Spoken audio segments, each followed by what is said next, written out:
Monsieur le Premier ministre, travailler et produire davantage. Voilà le monde d'après que le président de la République nous a proposé dimanche soir dans un océan d'autosatisfaction mielleuse. Il promettait le monde d'après. Tout devait changer et voilà que rien ne change. Il disait « l'économie sera sauvée, quoi qu'il en coûte ». Mais il fallait comprendre « je vous ferai payer les plans de soutien, je vous ferai rembourser la dette ». Ce n'est même plus travailler plus pour gagner plus, c'est travailler plus pour rembourser plus. Travailler encore plus longtemps, rallonger le temps de travail, raccourcir les congés payés, repousser le départ à la retraite. Voilà ce que le président a annoncé dimanche soir. Absurde. Augmenter la durée du travail, c'est baisser les salaires et maintenir des millions de Français au chômage. C'est affaiblir la demande intérieure et alimenter la récession. Absurde. Produire davantage, c'est nous envoyer dans le mur de la crise écologique. Produire toujours plus pour alimenter le grand déménagement du monde. Le productivisme épuise la nature et les travailleurs. Il faut faire tout l'inverse. Il faut engager la bifurcation écologique, planifier la relocalisation des activités, produire ce dont nous avons vraiment besoin. Il faut partager le temps de travail pour que chacun ait un emploi. Il faut partager la richesse produite pour que chacun puisse vivre dignement de son travail. Jamais les Français n'ont été aussi productifs, jamais la France n'a été aussi riche. C'est donc possible.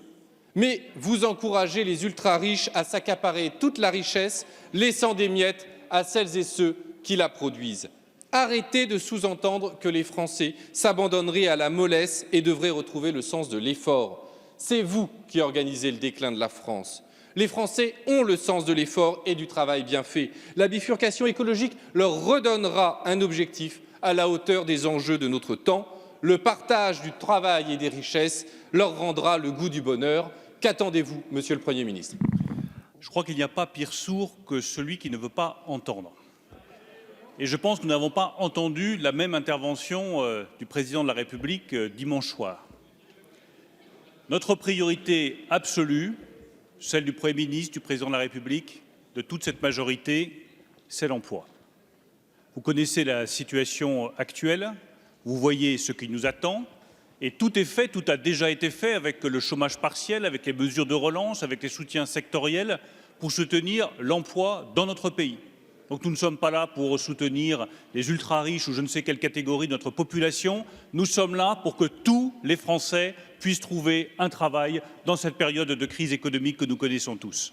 Nous sommes là pour relancer notre économie.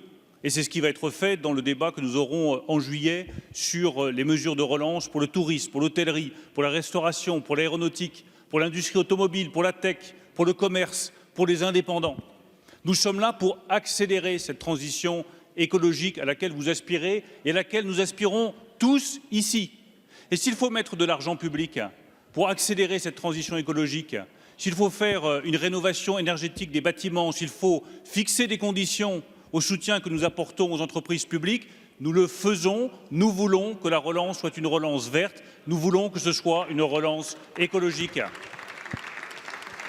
Nous mettons beaucoup d'argent public, c'est vrai, le président de la République l'a indiqué, près de 500 milliards d'euros, pour que notre économie soit sauvée, que les emplois soient préservés et que nous puissions avoir une économie plus forte à la sortie de cette crise.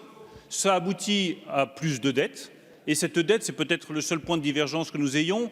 Oui, il faut bien la rembourser, parce que vous aurez du mal à convaincre les investisseurs de venir en France soutenir notre économie si vous leur dites que l'argent que vous avez emprunté, vous ne le rembourserez pas un jour. Nous assumons le choix de l'endettement pour préserver notre économie, mais oui, cette dette, le moment venu, il faudra la rembourser par la croissance et par le travail.